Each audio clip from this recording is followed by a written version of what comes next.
doctora Figueroa. Bienvenidos al hospital. Están empezando ya de clases. Bueno, ya ustedes tienen el sílabo, son 3 semanas que vamos a hacer de endocrinología, ¿no? Somos 4 docentes, incluso 5 porque va a haber un reemplazo, que vamos a estar encargados de dictar los cursillos y también de las rotaciones. El capítulo es corto en realidad, pero es importante que ustedes vengan a las rotaciones y a los cursillos. Es obligatoria la asistencia. Al final de las 3 semanas vamos a tomar un examen escrito de los temas de los cursillos, ¿no? Lo que va a complementar con su examen que dan en la universidad. Un examen muy fácil, pero sí va a ser importante tomarlo el último sábado, ¿no?, de la rotación. Luego vamos a, cada clase, bueno, con cada docente van a hacer su práctica y a cada uno le va a dar, ¿no?, sus indicaciones.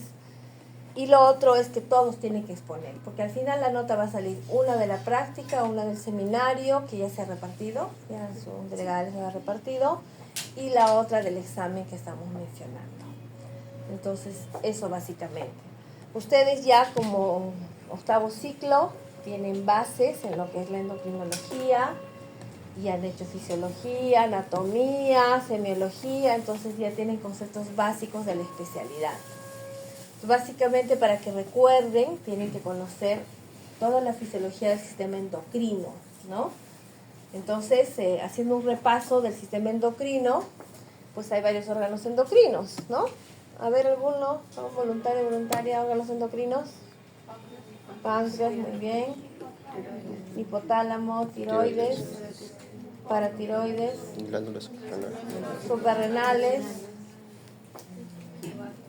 ovarios, testículos, ¿no? Que son los más importantes. Entonces, de eso vamos a hablar toda esta rotación, ¿no?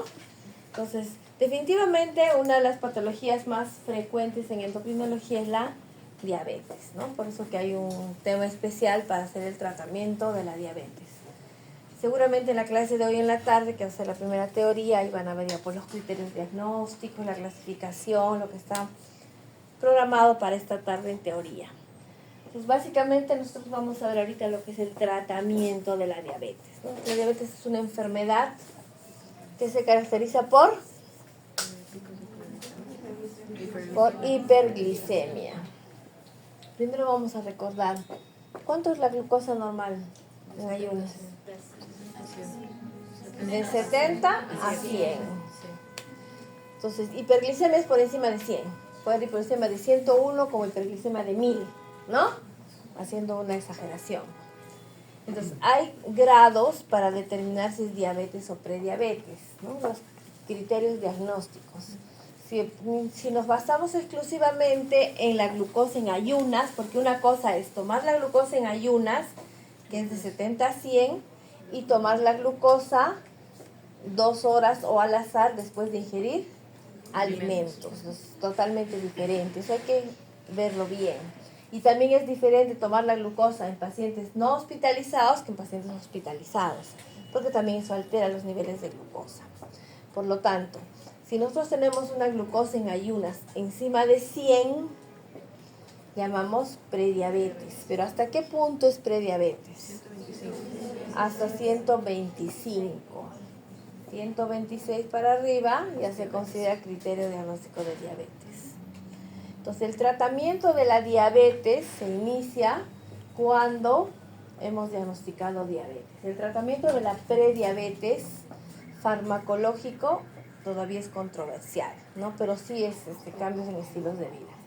Entonces, ahora nos vamos a abocar en un paciente que ya tiene diabetes, que ya está diagnosticado con diabetes. En general, el tratamiento de la diabetes es completo porque no solamente se trata de farmacología. Los cambios en el estilo de vida son muy importantes. Y no solamente hablamos del plan de alimentación o la dieta, entre comillas, y los ejercicios. El paciente con diabetes debe hacer muchos cambios en su vida. Primero, tiene que dejar de fumar. Segundo, tiene que dormir 8 horas, mínimo. Pero sueño de calidad, O sea, no es que yo sí duermo 8 horas, claro, duerme 3 horas en la tarde y 5 horas de madrugada. Eso no es sueño de calidad. Entonces, todos esos parámetros influyen en el tratamiento de la diabetes. Luego también parte del tratamiento es el automonitoreo o autocontrol del paciente. Ya vamos a ver que existen diferentes técnicas de control. ¿Cómo controlamos la glucosa en el paciente? ¿Cómo se controla? Con glucómetro en el dedito, ¿no es cierto? También con la glucosa venosa. Y también ahora hay otros aparatos que se llaman monitoreos continuos de glucosa, que se le pone un sensor en el brazo y con un celular, una aplicación, se toma la glucosa sin necesidad de pulsar, ¿no? La educación es muy importante en el paciente con diabetes. En el Perú, en Lima y a nivel mundial existen grupos de pacientes con diabetes, los clubes de diabetes. En nuestro país, por ejemplo, existe la Asociación de Diabetes del Perú, el ADIPER, ¿no? Ahí reúnen los pacientes van, se anotan, hacen caminatas, les dan charlas, hacen paseos, les enseñan a comer, a usar insulina, etc. El hospital también tiene, entonces es importante, ¿no? A diferencia de otras enfermedades que no ven esa parte. Y luego pues ya vienen los fármacos. Entonces el automonitoreo, ¿no? El automonitoreo con el glucómetro, ¿no? Clásico glucómetro. Y lo que les decía, el monitoreo continuo de glucosa que utiliza este chip, ¿no? Este chip que se pone es como un chinche que se mete dentro del tejido graso y queda ahí durante 14 días. Y venden este aparatito, pero también hay aplicaciones que directamente desde el celular se puede monitorizar la glucosa. Entonces esto va leyendo cada vez que el paciente quiera. Si quiere leer 50 veces al día lo hace, ¿no? Porque está controlando su glucosa. El plan de alimentación, el paciente tiene que entender que el objetivo del plan de alimentación, esa parte de controlar la diabetes, es llegar a un peso normal. ¿Cuál es el peso normal? Depende de su altura. Depende de su altura. El peso normal depende de la talla y para eso utilizamos el IMC, ¿no? De acuerdo a la Organización Mundial de la Salud, el IMC normal debe ser entre 20 y 25 en personas menores de 60 años. En mayores de 60 años ya ha cambiado, debe ser menor de 27, o sea que los dos mayores pueden tener un poquito más de peso. Y para eso tengo que calcular, ¿no?, cuánto mide el paciente, si está en su IMC normal o si necesita bajar de peso. Según a eso se calcula. Solamente utilizar la fórmula. Tengo el IMC del paciente y tengo su talla. Entonces la fórmula la invierto, ¿no? Y me sale cuánto debería pesar ese paciente. Según la talla que tiene, le pongo un IMC. Ya quiero que el paciente tenga IMC de 25 o de 27, si es adulto mayor. Invierto nomás la fórmula. ¿Cuál es la fórmula del IMC? Peso sobre talla al cuadrado. Hago mi matemática, mi álgebra y lo invierto, ¿no? Fácil tratar de llegar al peso ideal, explicarle al paciente cuál debe ser su peso ideal. El 90% de los pacientes diabéticos tipo 2 nos van a decir, no, pero toda la vida he pesado 90 kilos.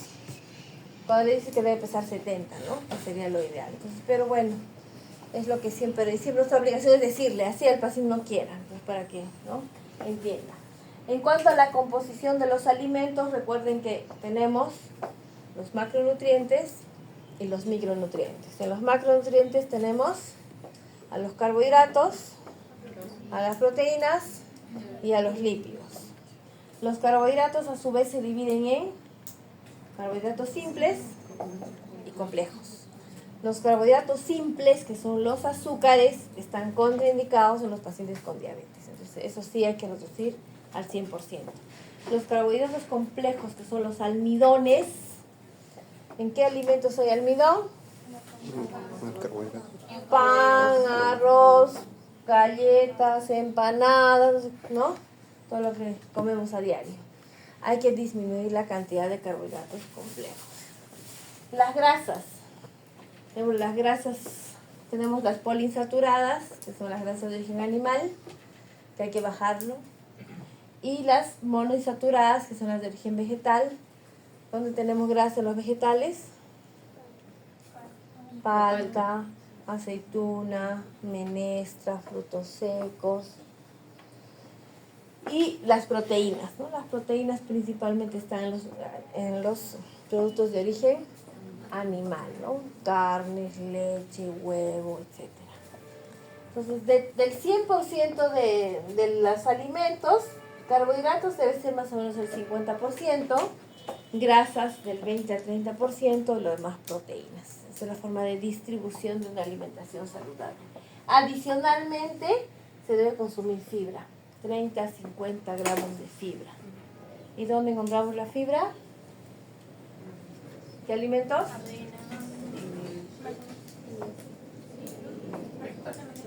En los vegetales, todos los vegetales de fibra. Por eso se dice, ¿no? Todo plato debe tener verduras. Súper importante.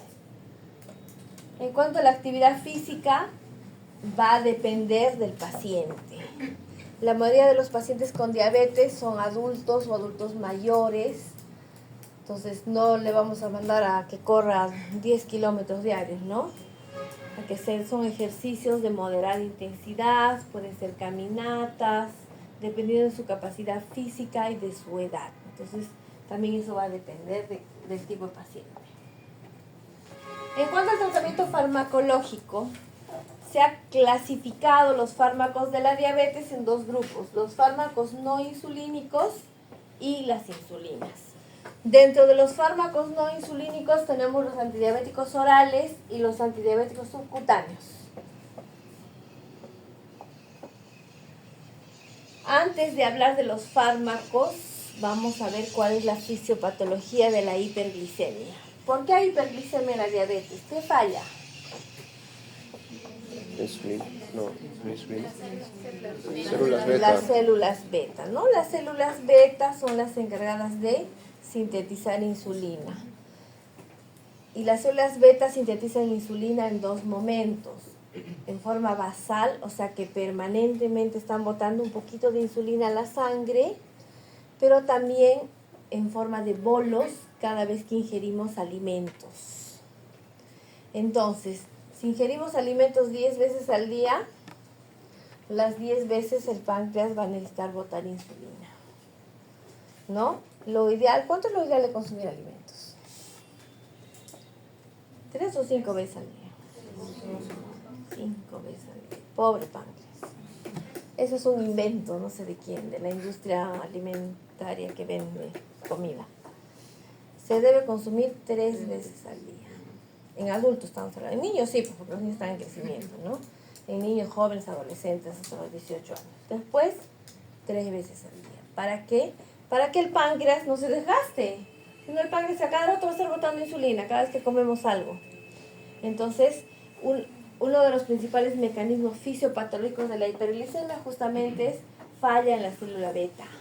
La célula beta con los años comienza a tener aumento de la apoptosis celular y se empiezan a morir las células beta. Entonces, el paciente pues empieza a tener dificultades en controlar primero la hiperglicemia postprandial, o sea, cada vez que come ya no bota, ese bolito ya no es muy bueno.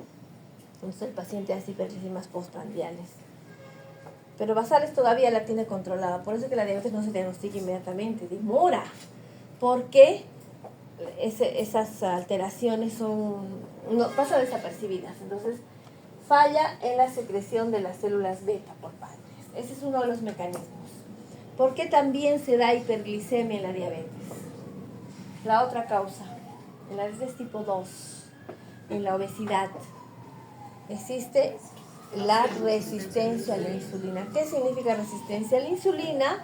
Significa que aunque el paciente tenga mucha insulina, sus receptores de insulina que están ubicados en el tejido graso, en el tejido muscular, en el tejido hepático, no se engranan con la insulina, ¿no? Recuerden que el receptor se une, ¿no?, con su hormona y es como la llave y cerradura, exactamente entra en su sitio de acción.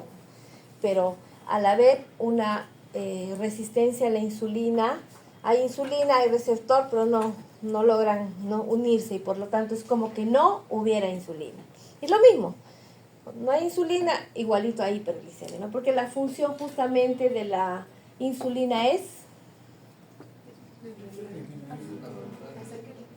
hacer que la glucosa que esté en la sangre entre a las células. Muy bien, entonces al no haber insulina la glucosa sigue habiendo hiperglicemia. Otro mecanismo fisiopatológico es que las incretinas están disminuidas.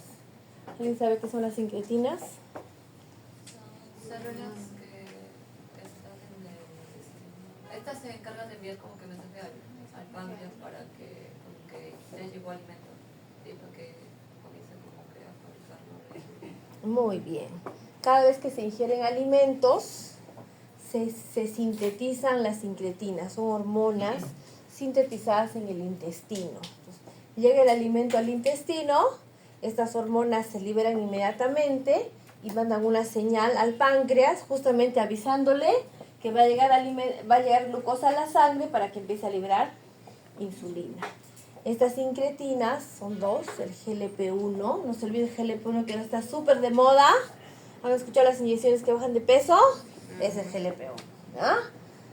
Entonces, el GLP-1 y el GIP. Estas dos hormonas, las incretinas, son las encargadas de mandar esa señal. Y si no hay esas incretinas, no llega la señal y el páncreas no libera sus bolitos de insulina, ¿no? Ahora, ¿por qué se degradan? Se degradan porque hay una enzima que las degrada, que se llama DPP4. ¿Qué más? Las células alfa del páncreas. ¿Qué función tienen las células alfa? Secretar glucagón. ¿Y el glucagón qué función tiene? Aumentar la glucosa. El glucagón va al hígado y aumenta la gluconeogénesis hepática. Nos produce hiperglicemia. El mismo hígado empieza a producir más glucosa. Hay gluconeogénesis hepática incrementada, ¿no? El hígado produce glucosa a partir de aminoácidos y de ácidos grasos. Normalmente, cuando estamos en etapas de ayuno, más de 5, 6, 7 horas, la reserva de glucosa disminuye. Entonces, el hígado empieza a producir la gluconeogénesis. Fabrica glucosa a expensas de aminoácidos y ácidos grasos. Es por eso que las personas que no comen muchos días empiezan a bajar de peso, porque sacan todos los aminoácidos de los músculos, todos los ácidos grasos del tejido graso, para convertirlo en glucosa, porque necesita energía, por eso baja de peso. Entonces, es una función normal. Sin embargo, en la diabetes esto está excesivamente aumentado. Luego tenemos que hay la lipólisis incrementada, ¿no? O sea, la liberación de ácidos grasos del tejido graso se empiezan a liberar en los obesos, ¿no? De tanto tejido graso que se empieza a liberar ácidos grasos, también se da eso por deficiencia de insulina. Y a nivel renal aumenta la reabsorción de glucosa por unos canales que se llaman los SGLT2. Normalmente cuando se filtra la orina por el glomérulo, si hay hiperglicemia, se filtra también la glucosa, pero en la diabetes se reabsorbe nuevamente. Entonces hace un círculo, recircula la glucosa. Esto es la resistencia a la insulina y bueno, a nivel cerebral los neurotransmisores aumentan el apetito y disminuyen la saciedad. O sea que el paciente diabético come más y se llena menos. Todo el tiempo tiene hambre, ¿no? Es uno de los síntomas de diabetes. Entonces, todos estos órganos se ven alterados en la diabetes. Cuando quiero tratar la diabetes, tengo que tratarlos a toditos. Porque ¿de qué sirve que yo use un fármaco que me aumente la secreción de insulina si también hay resistencia a la insulina? ¿No? O que las incretinas están disminuidas. Entonces, hay que buscar, ¿no?, todos los fármacos que actúan en todos estos niveles. Entonces, el octeto ominoso se refiere a eso, ¿no? Todo lo que les he explicado, qué es lo que sucede en cada órgano, ¿no?, dónde está la alteración. Pero el octeto ominoso es un concepto que fue listado por un doctor hace como 20 años, el doctor de France, ¿no? Sin embargo, en 2018, creo me parece, que estudiaron y se dieron cuenta que no solamente eran 8 puntos, sino son 11 puntos, ¿no? Se llama el oncenio egregio, le han puesto ese nombre. A todos los 8 puntos que hemos mencionado han aumentado 3. Dice que hay un incremento de la absorción intestinal por el estómago. ¿Por qué? Porque en los pacientes diabéticos obesos, su estómago crece por tanta comida, ¿no? Y se empieza a quedar ahí y empieza a absorber también glucosa a partir del estómago. También hay una alteración en el sistema inmunológico, hay un proceso inflamatorio crónico. La diabetes es una enfermedad de una inflamación endotelial permanente.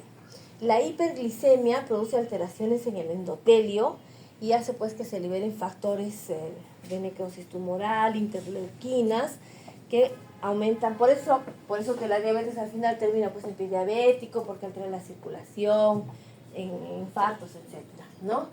Y a nivel del colon se altera la microbiota, ¿no? O sea, lo que antes llamábamos la flora intestinal. ¿Por qué? Porque ahora se comen muchos alimentos transgénicos, ¿no? Que las papitas, que la pasta, que todo está, ¿no? Ya todo está procesado. Ya no se consumen muchos alimentos naturales. Entonces, todo eso está haciendo que se altere y se produzca finalmente. El punto común es la hiperglicemia, ¿no? Todos terminan en hiperglicemia.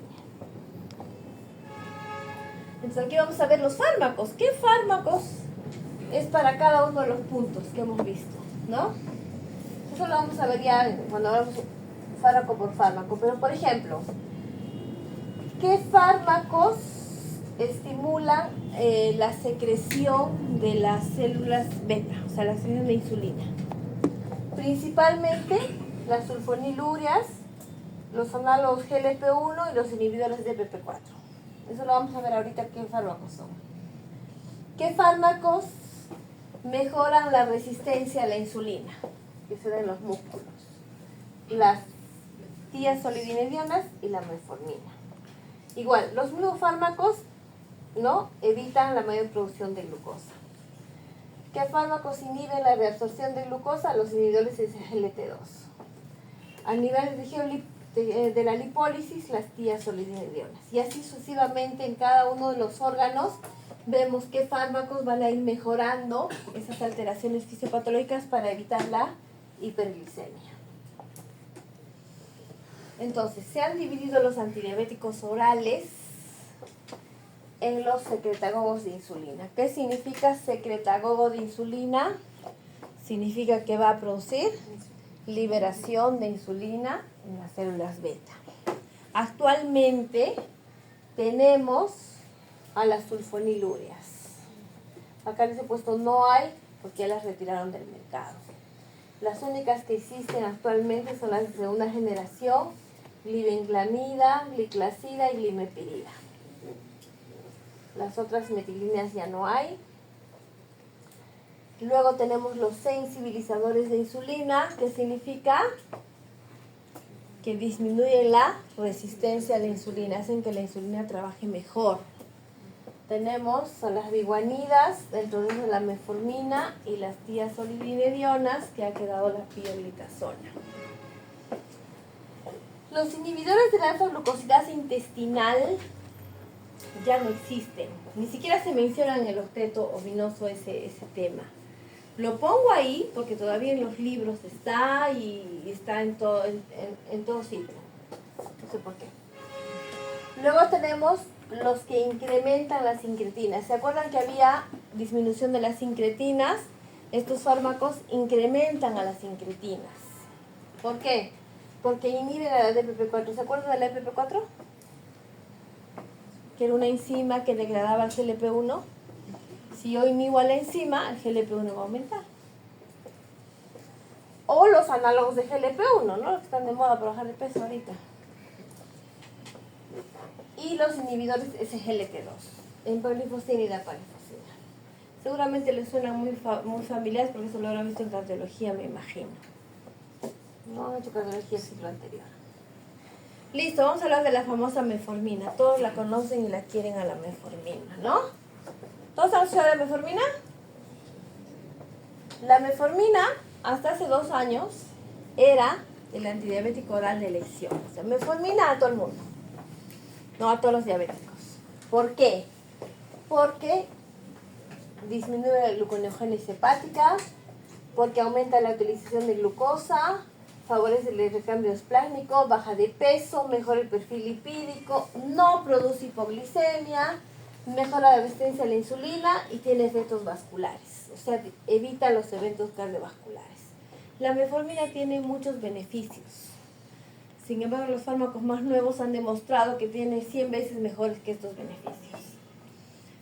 Sin embargo, la metformina sigue siendo utilizada porque es un buen medicamento, ¿no? Y tiene algunas indicaciones especiales. Entonces, la metformina actúa en diferentes órganos: intestino, tejido graso, músculo, tejido hepático, con la finalidad de disminuir la hiperglicemia. Sigue siendo uno de los fármacos de primera línea de tratamiento de la diabetes tipo 2. No es el único, está dentro de los fármacos de primera línea. Hay que tener en cuenta sus efectos adversos. Principalmente molestias gastrointestinales. La metformina produce, cuando se empieza a utilizar, diarrea, dolor abdominal, un poco de sabor metálico en los alimentos. Puede disminuir la absorción de vitamina B12. Entonces, el uso de metformina debe ser gradual, ¿no? De frente, hoy hemos visto un paciente que de frente le han dado 2 metforminas al toque. Entonces, eso no está bien. Siempre empecemos con un solo fármaco. No producen hipoglicemia ni acidosis láctica, ¿no? Las dosis pueden empezar de 500 y pueden ir aumentando progresivamente. ¿Cuándo está contraindicada?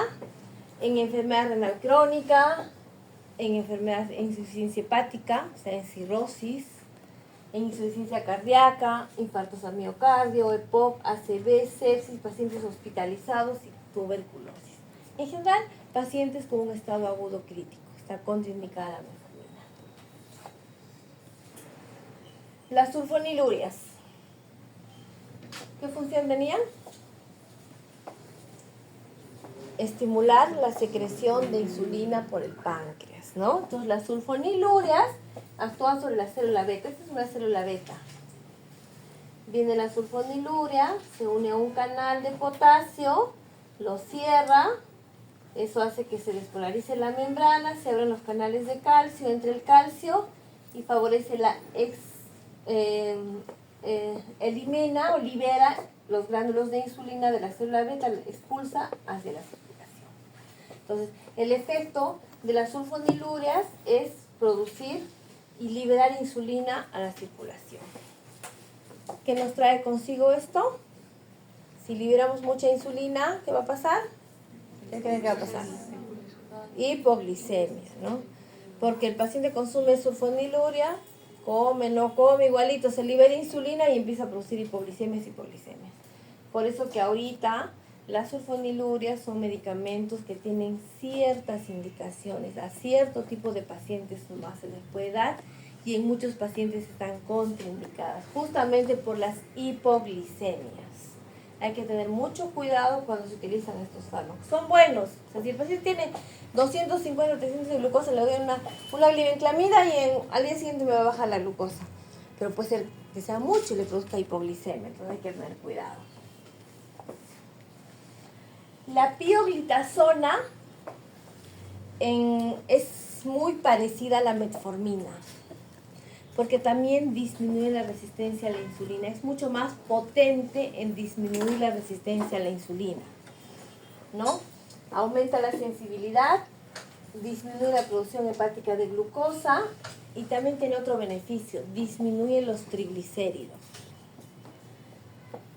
La pioglitazona es un fármaco que actúa a nivel molecular, ¿no? Se une a unos receptores que están a nivel del núcleo, que están junto al ADN, que son los PPAR gamma, y eso altera la síntesis de algunas proteínas que regulan el metabolismo de la glucosa y de los lípidos. Por eso que es un fármaco muy bueno. Lamentablemente ha tenido ciertos efectos adversos que ha hecho que su uso cada vez sea menor. La pioglitazona, el problema que tiene es que aumente peso porque retiene líquidos, produce edemas. También se ha visto que produce fracturas patológicas, especialmente se ha visto que produce necrosis de la cabeza del fémur en algunos pacientes. Y hay estudios donde han demostrado que puede producir cáncer de vejiga, entonces, ¿no? O insuficiencia cardíaca. Como les mencionaba, los inhibidores de la alfa-glucosidasa eran fármacos que actuaban a nivel intestinal inhibiendo a esta enzima. Esta enzima glucosidasa tiene la función de romper los disacáridos a monosacáridos para que puedan ser absorbidos a nivel intestinal.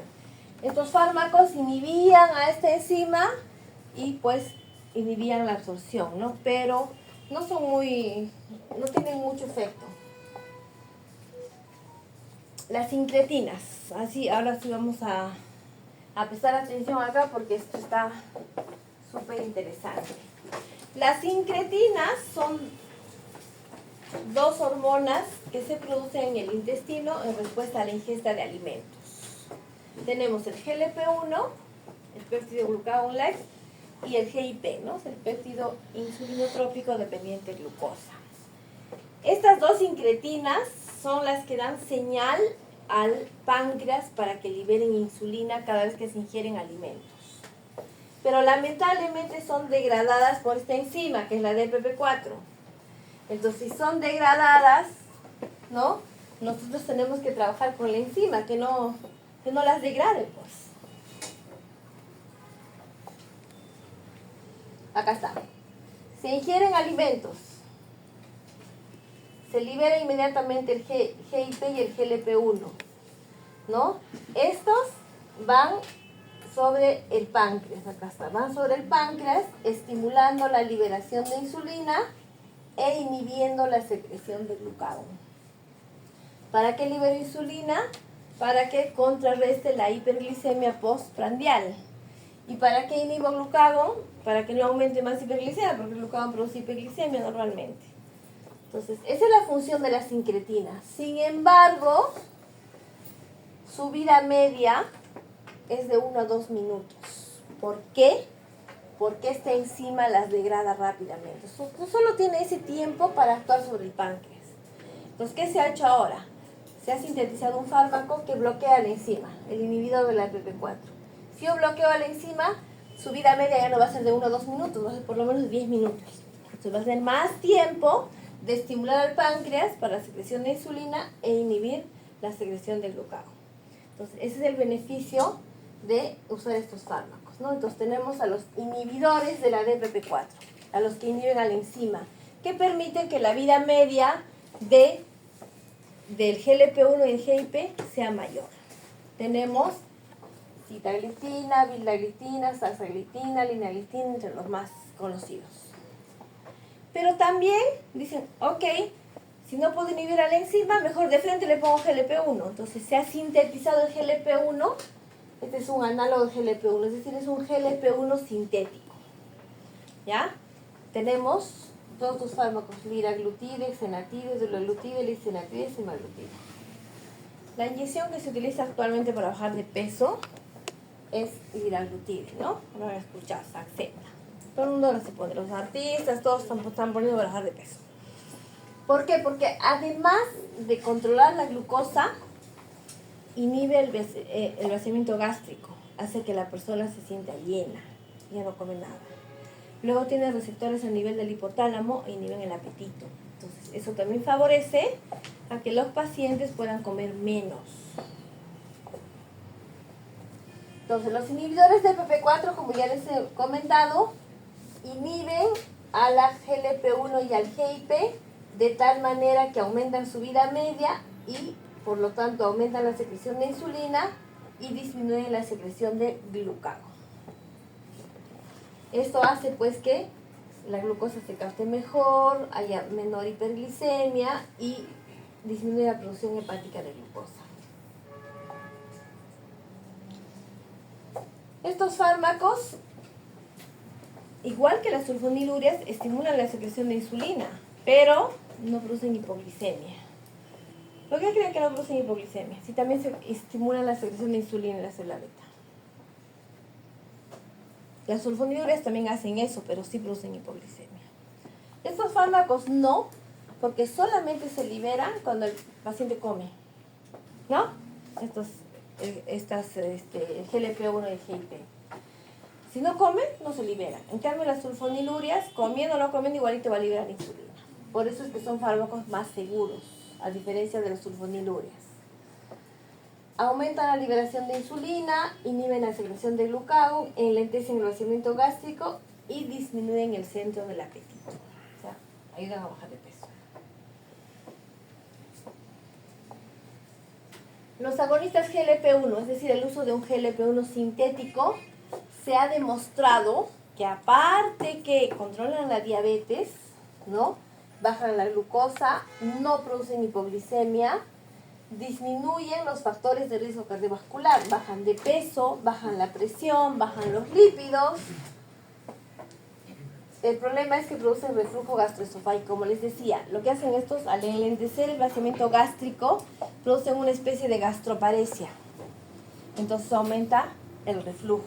Hay náuseas, vómitos, pueden producir pancreatitis, astenia, nerviosismo, ¿no? Pueden estar contraindicadas en algunas patologías.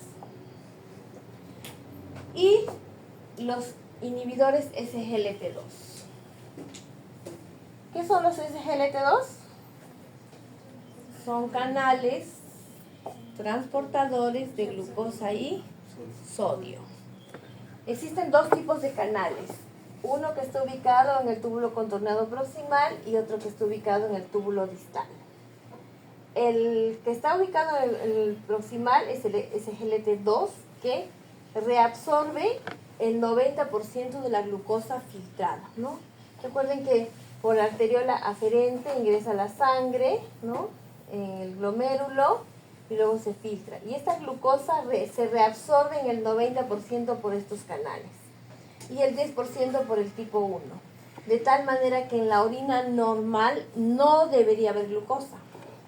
Esto es lo que sucede normalmente. Sin embargo, en la diabetes, como hay hiperglicemia, igual se reabsorbe, pero también se elimina. Entonces, ¿qué han hecho acá? Si yo quiero que se elimine glucosa, ¿qué tengo que hacer? Cierro el canal, cierro la pila y la glucosa ya no regresa. Se bota por la orina. Entonces, los fármacos por eso se llaman inhibidores de la SGLT2. Acá está, ¿ven? Lo mismo, ¿no? Viene por acá, el SGLT2 que es el canal, el fármaco es inhibidor SGLT2, lo bloquea y se elimina glucosa por la orina. De tal manera que se bota la glucosa y el paciente, pues, ¿no? Disminuye su glucosa.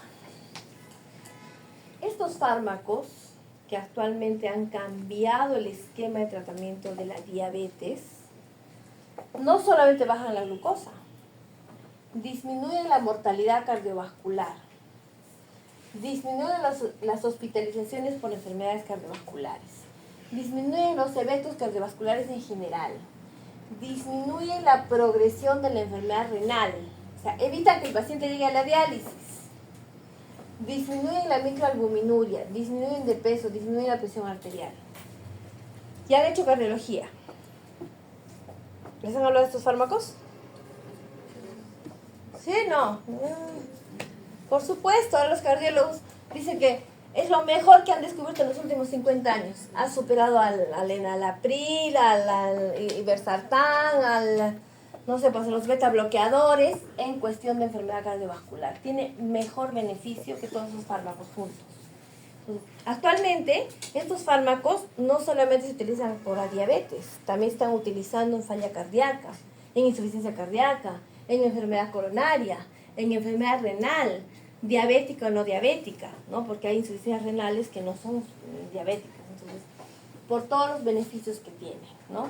Hasta ahorita, en este momento, es el mejor fármaco que hay en estas enfermedades, solas o por separado o en conjunto. Tenemos dos, ¿no? La dapagliflozina y la empagliflozina. Como producen eliminación de glucosa por la orina, va a hacer que sea una orina dulce y por lo tanto va a favorecer infecciones genitales e infecciones urinarias. Ese es uno de los principales efectos adversos que hay que tener en cuenta y cuidar en los pacientes. ¿Alguna pregunta hasta aquí de los antidiabéticos orales? Son bastantes, ¿no? Ya. El otro grupo de medicamentos para la diabetes son las insulinas.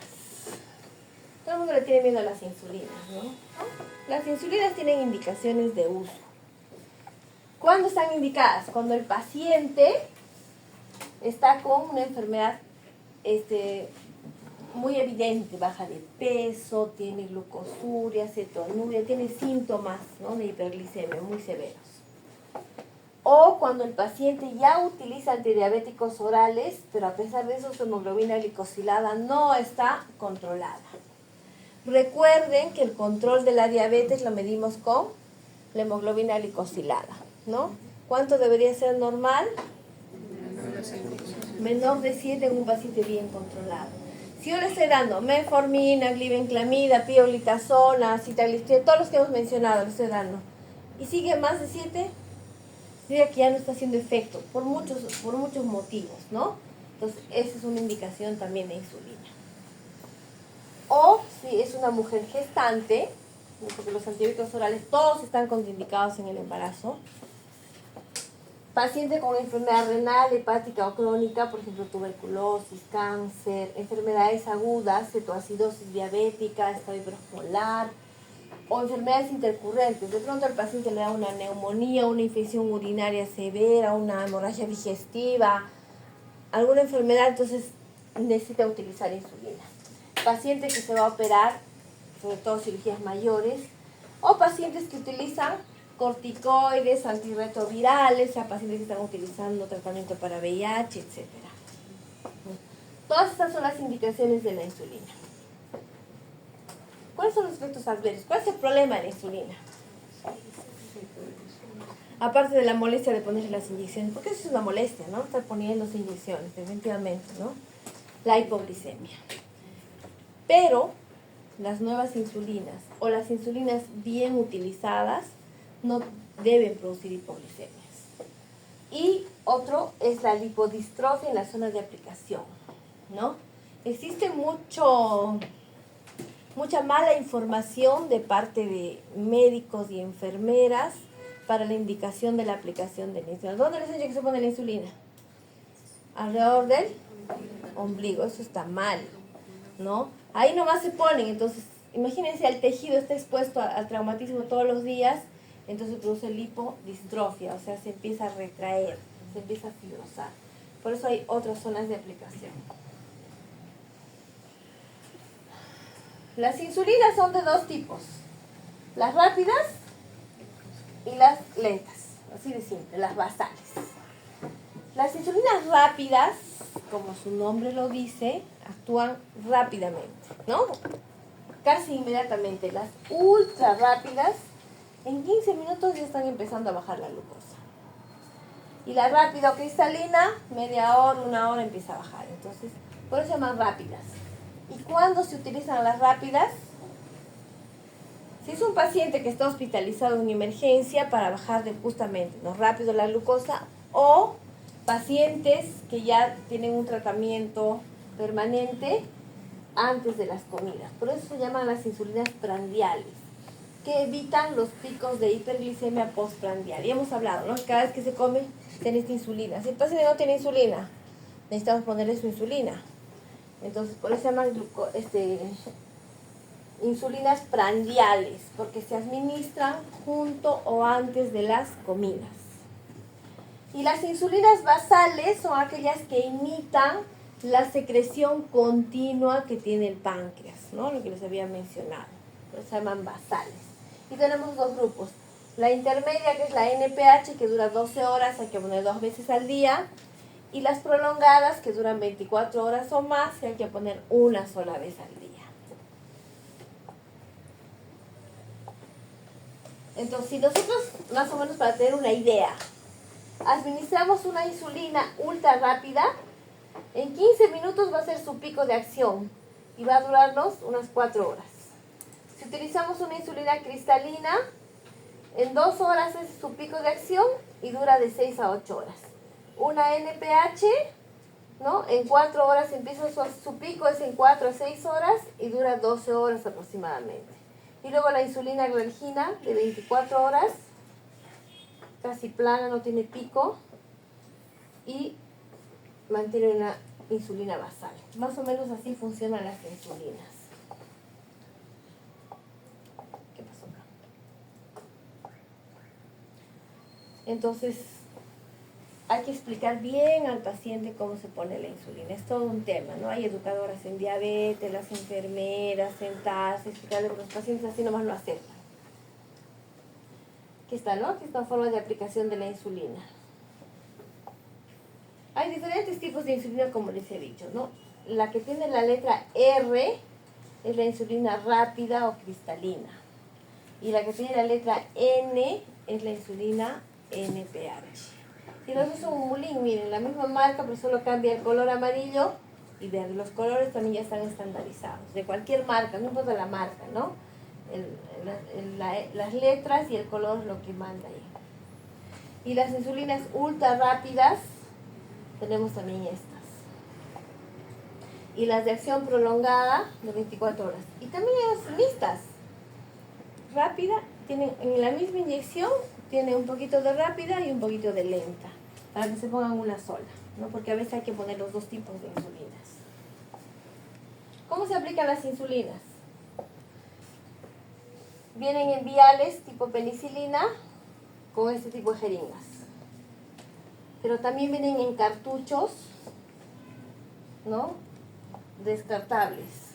Aquí están los cartuchos. Estos que se colocan dentro de este dispositivo con un lapicero recargable o lapiceros descartables.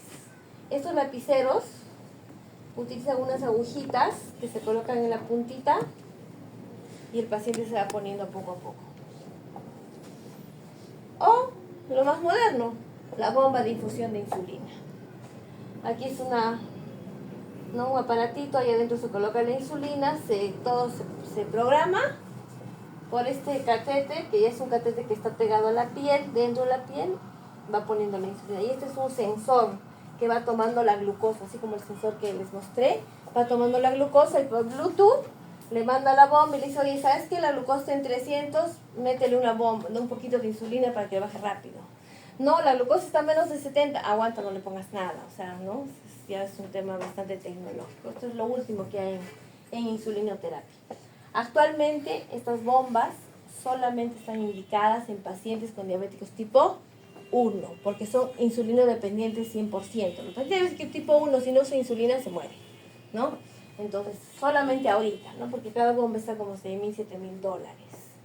Y el paciente diabético tipo 1 necesita de los dos tipos de insulina, en la mañana, en la tarde, en la noche, a medianoche, y la basal y todo eso. Entonces, necesita este tipo de dispositivos. ¿Dónde se pone la insulina?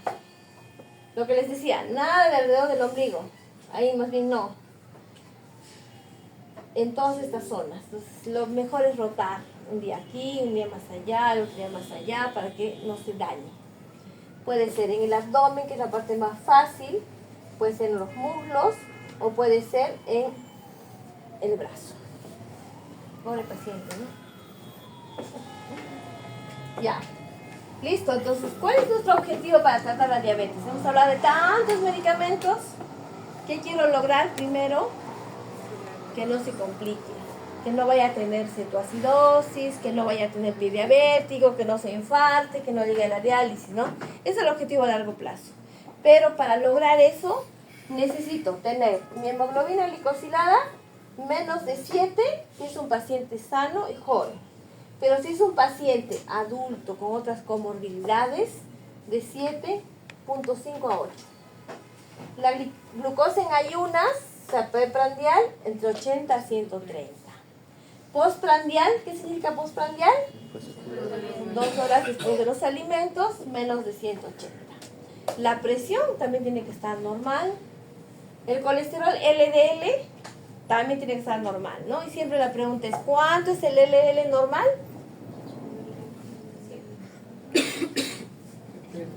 Depende, muy bien, ya aprendiste ya. Depende del paciente. Si es un paciente diabético, joven, sin mayores comorbilidades, menos de 100. Pero si es un paciente que tiene enfermedades cardiovasculares, infartos, etcétera, menos de 70, ¿no? Entonces depende, el LDL depende del paciente. Bueno, el HDL, que es el colesterol bueno, más de 40 en hombres y más de 50 en mujeres, triglicéridos también normales, nada de cigarro y peso normal. Entonces, un paciente ideal diabético debería cumplir todo esto, ¿no? Si el paciente cumple todo esto, nunca va a tener prediabético, nunca le van a amputar nada, nunca le va a entrar enfermedad renal, etc. Como les decía, la glicosilada puede ser 6 en jóvenes o puede ser 8 en adultos mayores, ¿no? Depende de la actitud del paciente, si produce hipoglicemia, cuánto tiempo de diabetes tiene, qué edad tiene el paciente. Si es un paciente de 80 años, ¿para qué yo le voy a exigir que tenga glicosilada en 6 si las complicaciones vienen a largo plazo, ¿no? Comorbilidades, etc. Acá está. Entonces, si es un paciente joven, funcional, que no tiene complicaciones, su glicosilada debería estar menos de 6.5. Si son adultos mayores saludables, menor de 7, 7.5. Adultos mayores con algunas comorbilidades, menos de 8. Si es un paciente en este estado, o sea, ya es un paciente que hay que darle solo calidad de vida, ya ni siquiera nos preocupamos de la glicosilada, porque ya no es necesario, ¿no? Entonces es importante tener en cuenta esto. Hasta hace poco se decía, no, 7 a todo el mundo. Ahora se ha visto que no es así. Entonces, en general, ¿cuáles son las recomendaciones del tratamiento? Una vez que diagnosticamos diabetes, si tiene o no tiene obesidad, ¿no? Si tiene obesidad, modificar el estilo de vida e iniciar tratamiento farmacológico. Lo que mencionan las guías, estas son guías actuales de este año. Se debe priorizar a los GLP-1 o SGLT2, si es que tiene obesidad y diabetes. En general, a todos los pacientes. Ya no es como antes, a todo el mundo metformina, lo que les decía, ¿no? Si tiene riesgo cardiovascular alto, muy alto, de elección, tiene que ser un agonista GLP-1 o un inhibidor SGLT2, ¿no? Porque se ha demostrado, pues, ¿no?, que esos son útiles. Y si no puede utilizarlo, se va disminuyendo, ¿no? En segunda línea, inhibidores de FP4, pioglitazona. Si tiene insuficiencia cardíaca, exclusivamente inhibidores SGLT2, ¿no? Y luego se va viendo las posibilidades de otros fármacos. Si tiene enfermedad renal diabética, o sea, insuficiencia renal crónica por diabetes, ahora se llama enfermedad renal diabética. ¿Han hecho nefrología? ¿Cuál es el diagnóstico de la enfermedad renal diabética? ¿Cómo diagnosticamos? Cuando la tasa de filtración glomerular está menos de 15. No, eso ya es diálisis. Hay 5 estadios de tasa de filtración, ¿no? Cuando está en el estadio 3 para abajo, o sea, de 60 para abajo. O cuando los niveles de albuminuria están mayor de... ¿Cuánto es lo normal de albuminuria? O sea, pérdida de albúmina en orina es menos de 30. Está por encima de 30, es albuminuria moderada, si es de 30 a 300, y severa de 300 o más. Lo que antes se llamaba microalbuminuria, macroalbuminuria, no existen esos términos. En general se llama enfermedad renal diabética. Hola, ¿cómo estás? Termino. 5 minutos. Esta es mi última diapositiva. Ya listo. La enfermedad renal diabética, igual, inhibidores SGLT2 a la cabeza. Si tiene sobrepeso, obesidad, Bueno, el tirzepatide es un fármaco que no lo he mencionado porque todavía no llega al Perú, pero es una combinación de GLP-1 con GIP. Baja más de peso todavía, ¿no? Ahora, si el paciente es mayor de 75 años hay que tener cuidado. No hay que darle sulfonilurias, porque son pacientes frágiles, ¿no? Si tienen mucha fragilidad, inhibidores de PP4. En un paciente nuevo, según la hemoglobina glicosilada, si tiene una hemoglobina glicosilada más o menos bien, solo necesito bajarle 1%, no digamos tiene 8%, quiero bajar a 7, un solo fármaco. Si hay que bajarle 2 puntos, ya hay que añadir 2 fármacos. Pero si la glicosilada está por encima de 10, tiene clínica, o sea, tiene poliuria, polidipsia, baja de peso, o una glucosa más de 300, hay que usar insulina de frente, fármacos orales, de frente insulina, hasta que baje, y de ahí se va controlando. Pero si tiene glicosilada más de 10 y está asintomático, podemos utilizar GLP-1, SGLT2 u otro antidiabético oral, ¿no? Todo va a depender del tipo de paciente. O sea, no existe una fórmula mágica para decir que a todos le damos esto, ¿no? Hay que buscar el tipo de paciente según la necesidad que le vamos dando progresivamente. Una vez que inicio tratamiento, tengo que ir monitorizando la glucosa con el glucómetro y hacerle un control de hemoglobina glicosilada. ¿En cuánto tiempo? Muy bien, 3 meses. Si en 3 meses baja, quiere decir que el tratamiento que le he dado está bien. Si no baja, hay que agregarle un segundo o un tercer fármaco. En general, resumen, en los pacientes con enfermedad cardiovascular o enfermedad renal crónica establecida, SGLT2 o GLP-1.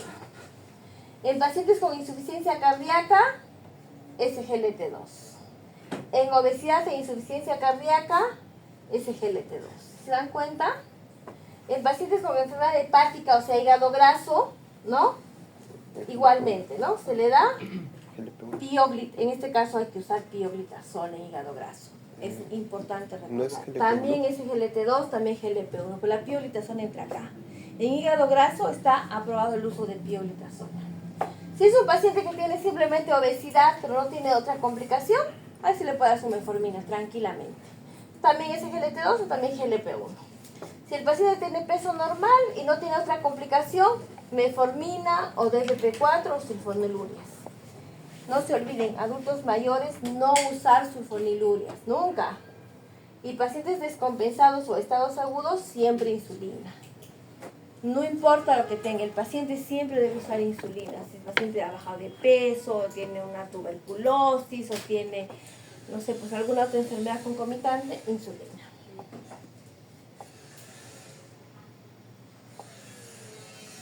¿Alguna pregunta? ¿Ya? ¿El PPT? Listo, chicos. Entonces, lean para vuestros mañana es el primer seminario, ¿no?